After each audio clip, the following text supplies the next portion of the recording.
Today, every single House Republican, all 221 of them, voted to formally open an impeachment inquiry into President Biden. And yes, it sure does send a message, but perhaps not the one Mr. Jordan thinks it does.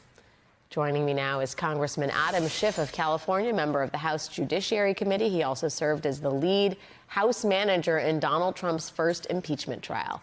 Congressman Schiff, thank you so much for being here.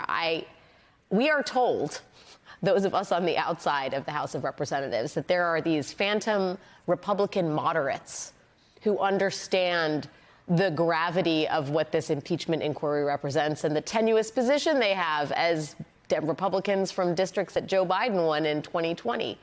And yet, they still voted for this. What do you make of the entire Republican conference supporting an impeachment inquiry? Well, they're cowards. I think you can fairly say of the so-called moderate Republicans in the House, they're always there when you don't need them.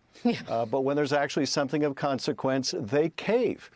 They spent years, and particularly this year, investigating Joe Biden. They came up with nothing. And they admitted as much. So now they're going to have a formal impeachment inquiry so they can find even more of nothing. They don't know what they're looking for. They don't know what crimes they even want to suggest Joe Biden committed.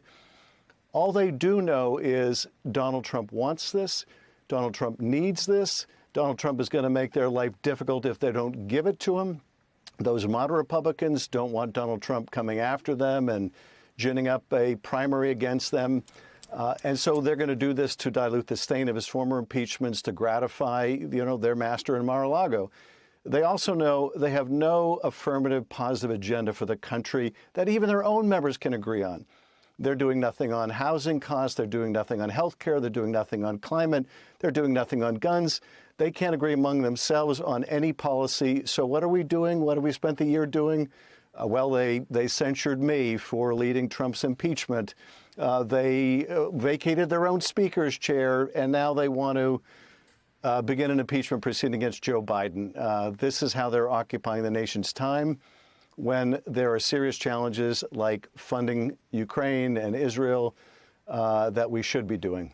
You make mention of the master down at Mar-a-Lago, and it seems pretty obvious that this is in service to the man they call Orange Jesus inside the Republican conference.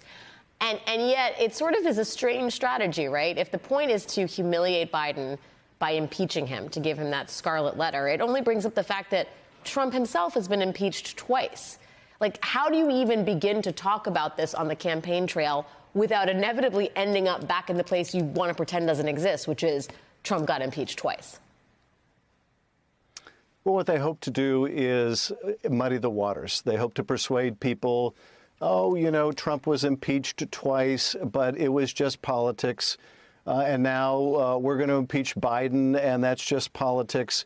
They're going to try to, whataboutism. They're going to try to establish some kind of false equivalence when there is no equivalence. Donald Trump was impeached for his own abuse of power, for his own commission of high crimes and misdemeanors, for withholding hundreds of millions in military aid for Ukraine while that nation was at a war to extort Zelensky into helping smear his opponent in the first impeachment, and for inciting a violent attack on the Capitol in the second impeachment. His actions, his misconduct, his abuse of power, his constitutional high crimes and misdemeanors. By contrast, they're proceeding with an impeachment inquiry into Joe Biden based on Hunter Biden, based on Hunter Biden's conduct, which they have not been able to tie to the president. It couldn't be a more stark contrast, but they hope that if they throw up enough chaff, maybe they can confuse the public and essentially persuade people that what Donald Trump did, they should discount because everybody does it. You mentioned Hunter Biden, and we played a little bit of sound from his remarks outside the Capitol this morning. I found it actually really effective and somewhat moving to hear someone who's been grappling with addiction sort of take ownership of his wrongdoing. And I wonder how, what your reaction to his comments, his remarks was, and also how important it is to hear from Hunter Biden in the middle of all of this. I did think it was pretty powerful. It reminded me, too, of a voicemail I think the Republicans leaked some time ago of the president leaving a message for his son that he loved him, that he knew he was going through a hard time, that he was there for his son. And I remember, watching the Republicans push this out and thinking, why do they think that this is going to somehow engender support for the GOP among the public? I think the public is going to see a father concerned about his son. And there are enough people in the country that have had tragic experiences in their family with loved ones with substance abuse, addiction, attacking a father for being a father, I don't think is a good political strategy. But I do think part of it, Alex, is they know the president loves his son. And this is a way to hurt the president, not just politically, but to hurt him personally. And in that sense, the Republican conference in the Congress is just like Donald Trump. Donald Trump loves to hurt people in the way he thinks is most effective to wound them. It's a fundamentally indecent aspect of Trump's very malignant personality. And here you see Republicans emulating it. Yeah, the cruelty is the point, which Adam Serwer coined at The Atlantic, and it stands true for the entire Republican conference in a moment like this.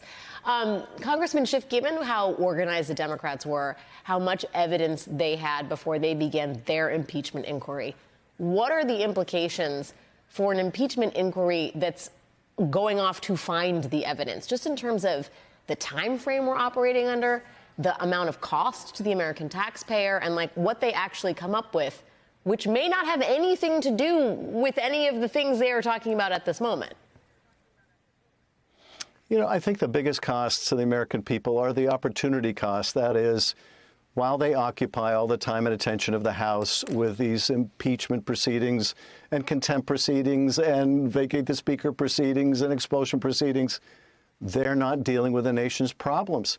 We're about to break for the holidays, and there's a war going on in Ukraine. There's a war going on in the Middle East, and Congress is failing to act. And so the biggest cost is the opportunity cost. But I think they're also setting themselves up for a terrible end, because these things have a way of gaining momentum. Now that they've started this inquiry, Donald Trump is going to insist it come to a conclusion with an impeachment that they probably don't have the votes for. And so they're going to be in a position of either disappointing Trump, disappointing their MAGA, Fox viewing base, having set up all these expectations. They're going to either have to say, sorry, there was no there, or try to force a vote, force these vulnerable Republicans to vote, and potentially lose that vote. But it's frankly a loser for the country any way they take it.